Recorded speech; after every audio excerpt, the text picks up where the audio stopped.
Assalamualaikum warahmatullahi wabarakatuh. Alhamdulillahirabbil alamin. Tak terasa kita telah memasuki di penghujung Ramadan tahun ini. Semoga Allah mengampuni semua dosa-dosa kita dan menerima semua amalan-amalan kita. Amin amin ya rabbal alamin.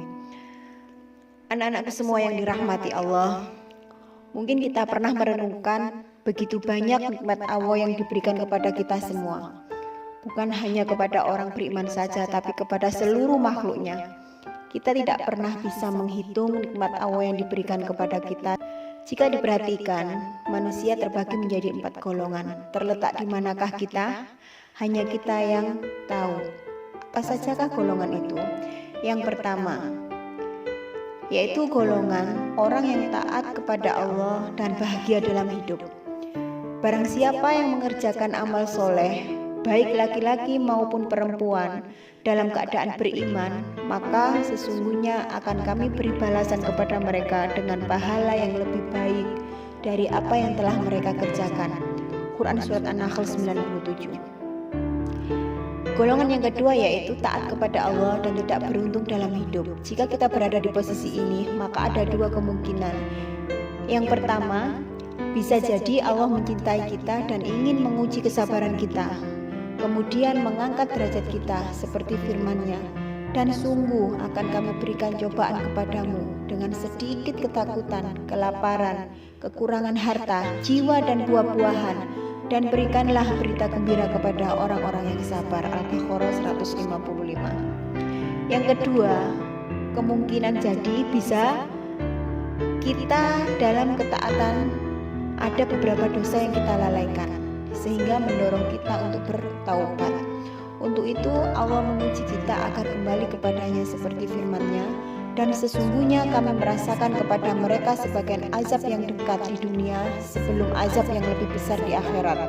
Mudah-mudahan mereka kembali ke jalannya yang benar. Quran Surat As-Sajdah 21. Golongan yang ketiga yaitu bermaksiat kepada Allah dan bahagia dalam hidup.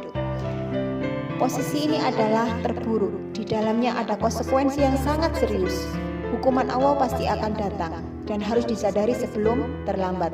Sebagaimana firman-Nya, maka tatkala mereka melupakan peringatan yang telah diberikan kepada mereka, kami pun membukakan semua pintu-pintu kesenangan untuk mereka, sehingga apabila mereka bergembira dengan apa yang telah diberikan kepada mereka, kami siksa mereka dengan sekonyong-konyong, maka ketika itu mereka terdiam berputus asa. Quran Surat Al-An'am 44. Dan orang-orang yang mendustakan ayat-ayat kami, nanti kami akan menarik mereka dengan berangsur-angsur ke arah kebinasaan dengan cara yang tidak mereka ketahui. Al-A'raf 182. Rasulullah Shallallahu Alaihi Wasallam pun menjelaskan, jika engkau melihat seorang hamba yang senantiasa diberi kenikmatan dunia yang diinginkannya, sementara dia senantiasa berada dalam kemaksiatan, maka itulah istidraj. Hadis riwayat Tabrani, Ahmad dan Baihaqi. Jadi, istidraj adalah di mana ketika orang-orang menerima limpahan nikmat, kemudahan, jabatan, popularitas, ilmu dan kekayaan, tetapi mereka tidak semakin dekat, melainkan semakin jauh dengan Allah. Maka kita harus berhati-hati dan segeralah bertaubat serta mendekatkan diri kepadanya. Golongan yang keempat yaitu bermaksiat kepada Allah dan tidak beruntung dalam hidup. Posisi ini sangat wajar sebagaimana firman-Nya, dan barang siapa berpaling dari peringatanku, maka sesungguhnya baginya penghidupan yang sempit, dan kami akan menghimpunkannya pada hari kiamat dalam keadaan buta. Quran Surat Toha 124. Semoga di penghujung Ramadan ini kita semua termasuk dalam hamba-Nya yang taat beriman kepadanya, yaitu hamba-hamba yang jika diberikan limpahan nikmat oleh Allah, apapun bentuknya itu, kita semakin dekat kepadanya.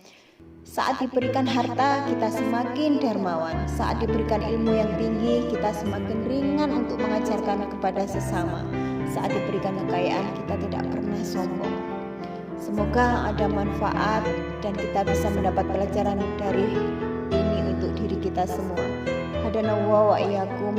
Assalamualaikum warahmatullahi wabarakatuh.